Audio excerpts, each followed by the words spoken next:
Ya lo tengo en comunicación telefónica a Ricardo Iriani, presidente de la Sociedad Rural del Valle del Chubut. Ricardo, ¿cómo estás? Buen día, Federico, el equipo te saluda. Buen día, Federico y equipo, muy bien, muchas gracias. Bueno, gracias por la comunicación a vos, Ricardo. A ver, por algunos anuncios que se hicieron en las últimas horas por parte del Ejecutivo Provincial, y tiene que ver, Ricardo, con este envío de proyectos para eximir de ingresos brutos y del impuesto inmobiliario rural al sector ganadero. Sí, eso es algo que se hablaba hace tiempo. Desde Federación de Sociedades Rurales se había hecho esa propuesta. Yo particularmente lo había hablado con el gobernador hace un par de meses y bueno, nos avisó el otro día que existía esta posibilidad de avanzar en esto. Yo sé que muchos productores van a decir que es poco, pero por lo menos es algo. Y ante todo, ¿sabes qué, Federico? Muestra la intención del gobernador de acompañar las medidas nacionales y de aliviar un poco el peso impositivo de lo que es la producción ovina en el Chubut, que lo hemos charlado más de una oportunidad, está pasando por un momento difícil, ¿no es cierto? Si lo cuantificamos en plata, no es mucho, porque el tema de ingresos brutos afecta a los productores que tienen un mínimo no imponible, y el 85% de los productores del Chubut tienen menos de 1.500 ovejas, y a ellos ya no los alcanzaba, o sea, ya estaban eximidos. Pero bueno, es algo para ese 15% que serían los productores promedio hacia arriba. Y después el inmobiliario rural también, es algo que en el Chubut, por suerte, no es como en la provincia de Buenos Aires, no es una carga muy alta, pero también es un gesto hacia el sector. Y ahí podemos hacer dos consideraciones, ¿no es cierto? Lo que nos decía el gobernador el otro día en la reunión que tuvimos previa a la conferencia de prensa, es que no se pueden subsidiar actividades, ¿no es cierto? Porque son definiciones de fondo que hay que dar. Nos interesa esta producción, bueno, ¿qué hacemos? ¿La subsidiamos o acompañamos? Porque el subsidio puede ser 1 o 2 años, y yo creo en esto, ¿no es cierto? Para las herramientas, dar créditos a tasa subsidiada para que algún productor, algún emprendedor pueda arrancar. Pero no se puede subsidiar algo eternamente, porque esa plata de subsidio tiene que salir de otro lado. Sí. Entonces eso es algo quizá más profundo, pero que también se planteó en esa charla.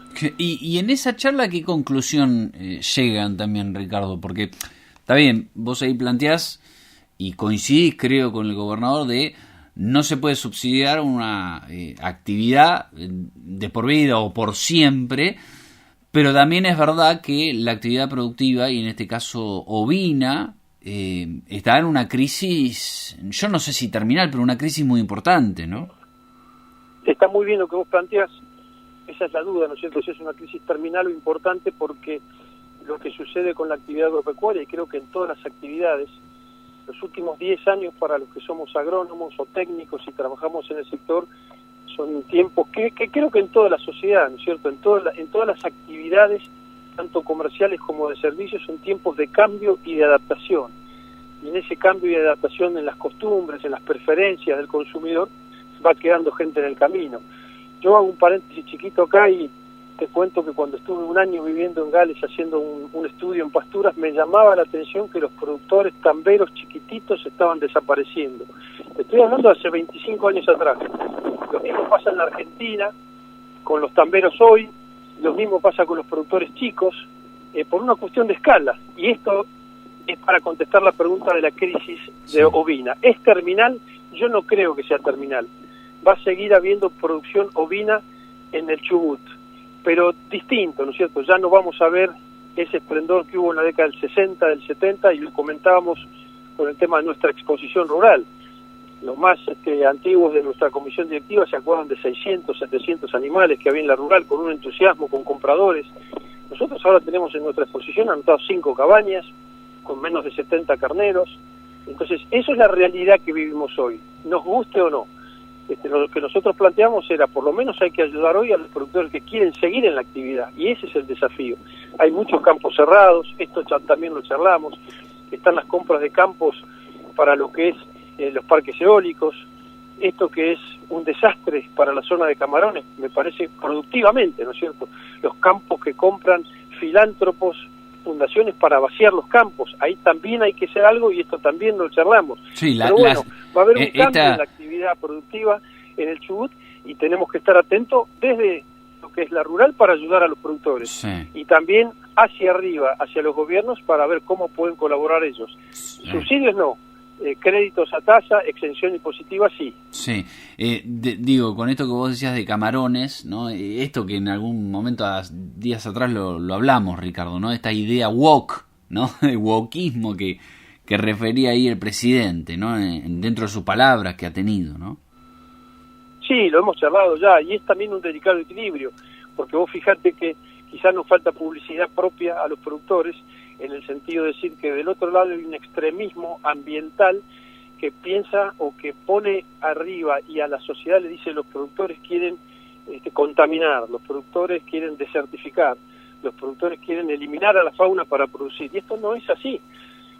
Los que conocen la actividad productiva ganadera en la Patagonia saben que el productor quiere cuidar el ecosistema como lo cuidaron sus mayores, para dejarlo para sus hijos, para las próximas generaciones, y aparte hay otra cosa, en defensa propia lo quieren cuidar, porque hoy los productos, carne, lana, leche, queso, los productos de la tierra, demandan certificaciones de buenas prácticas ambientales, de buenas prácticas de manejo, incluso hoy se paga eso. Acordate que está este tema del dióxido de carbono, de los bonos verdes, quizá en el futuro a los productores le paguen por producir bien, y eso también cambiaría la ecuación de los grandes, pero también de los pequeños productores. Y a eso hay que estar atento.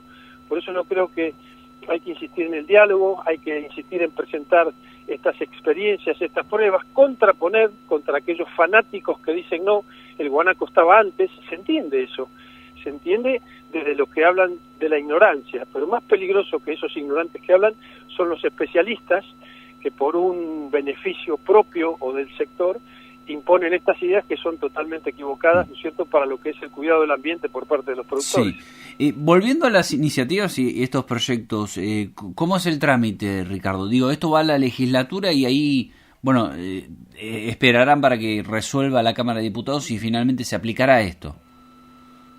Sí, por supuesto, hoy sabemos que estamos en enero, que no hay sesiones ordinarias, hay que llamar a lo que es sesiones extraordinarias, tiene que haber un tratamiento especial de los 2/3, ahí estamos a disposición para hablar los diputados, para explicar esto.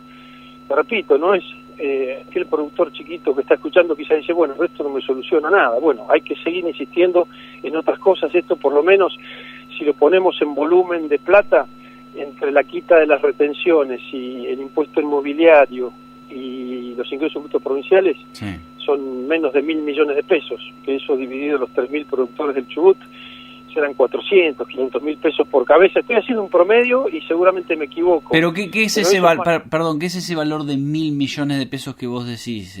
Lo que se lo que es el valor de la lana que se sacan las retenciones, de lo que se recauda por impuesto inmobiliario. El ingreso extra que le queda a los productores, digamos. Claro, es un ingreso que no paga por impuestos, pero que le queda en el bolsillo. Claro, y esto ya lo hemos dicho, ¿no es cierto? Podemos estar de acuerdo o no con la política nacional, podemos estar de acuerdo o no con la política provincial, pero los hechos mandan, y si uno le da 1.000 millones de pesos más a los 3.000 productores, esa plata sabemos que queda en Telsen, en Gangán, en Gasta, el productor la gasta contratando a algún colaborador más, reponiendo o arreglando las instalaciones.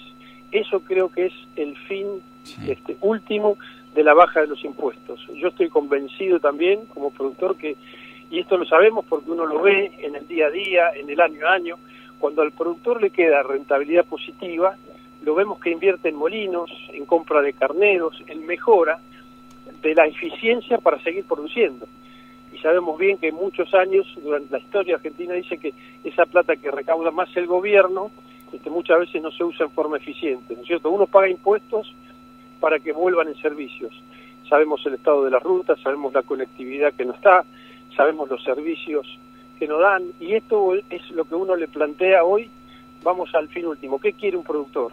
Tener seguridad en su propiedad y en su persona, que no le roben, que cuando va al campo tener un camino que no rompa una cubierta o no volcar, que los servicios por los cuales uno paga impuestos sean adecuados. Creo que por ahí también va la cosa. Hablando de impuestos, ¿no? De esa presión impositiva, Ricardo, ¿qué es esto de la tasa del zorro? ¿Cómo funciona? esto que busca derogar también el gobierno provincial, o por lo menos a esto se comprometió con el campo. Sí, esto yo lo hablé con el gobernador cuando era diputado nacional, hace 3 o 4 años, y hoy es algo anacrónico. Anacrónico es algo que está fuera del tiempo o fuera de los tiempos que vivimos.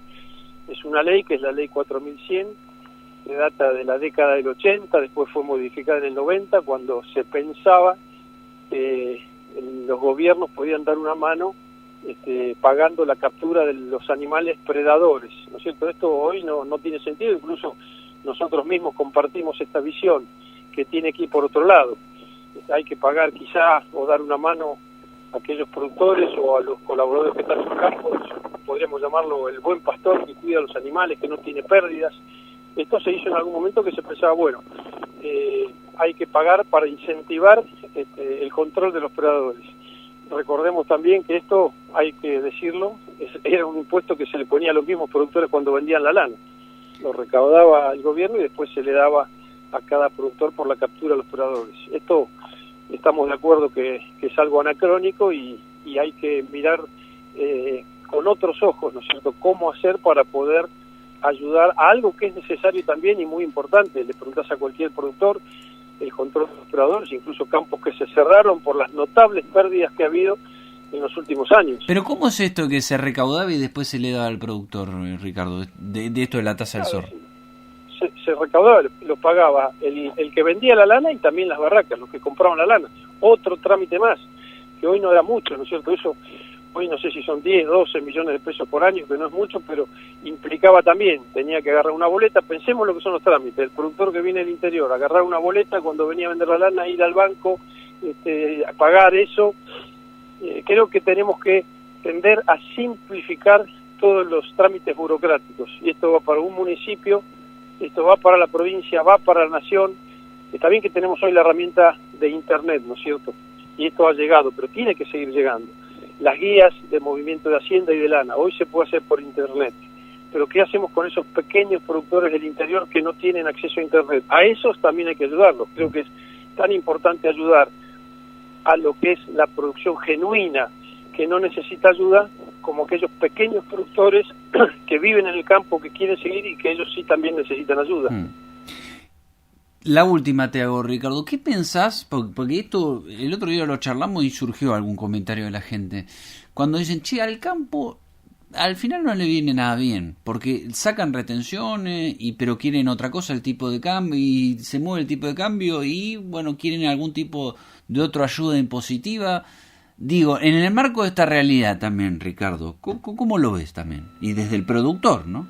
Mira, nosotros tenemos nuestra exposición rural la semana que viene y yo repaso, por una cuestión de gusto personal, los discursos de hace años. Si yo te agarro un discurso de la rural del año 38, me saco la fecha y la pongo acá, los productores decían los mismos. Se quejaban de los altos impuestos, del avance de los predadores, que el gobierno no escucha. O sea, la queja del productor siempre estuvo, la queja del ser humano siempre está. Ahora, el tema es no los problemas como se plantean, sino cómo planteamos el camino a la solución de esos problemas. Creo que ahí está el desafío de los dirigentes, de la clase política, entender los tiempos que corren.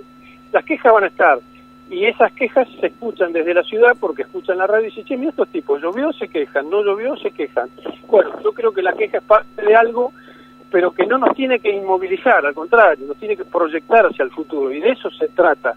Yo creo que en la producción agropecuaria hay muchísima gente silenciosa que trabaja, y uno recorre el valle, vos los ves, los productores hortícolas, los productores ganaderos ovinos, hay gente que ni se acerca a la rural.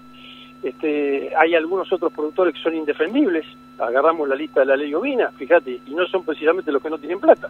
Entonces tenés todo un universo que cuando decimos, ¿a quién representamos los dirigentes agropecuarios? Pasa esto en la pesca, ¿no es cierto? ¿A quién representan los dirigentes de la pesca? Están aquellos que quieren vivir del Estado, de pedir subsidios, de no pagar los préstamos, y están los otros silenciosos que trabajan y hacen a la provincia del Chubut y a la Argentina. Yo creo que a esos son los que tenemos que apuntar cuando tenemos estos problemas que son muchas veces de difícil solución. Bueno, pensar en esos que siguen trabajando silenciosamente y generan riqueza y generan trabajo. Ricardo, muchas gracias como siempre. Un abrazo. Un abrazo, Federico, muchas gracias. Hasta luego. Ahí pasaba Ricardo Iriani, presidente de la Sociedad Rural del Valle.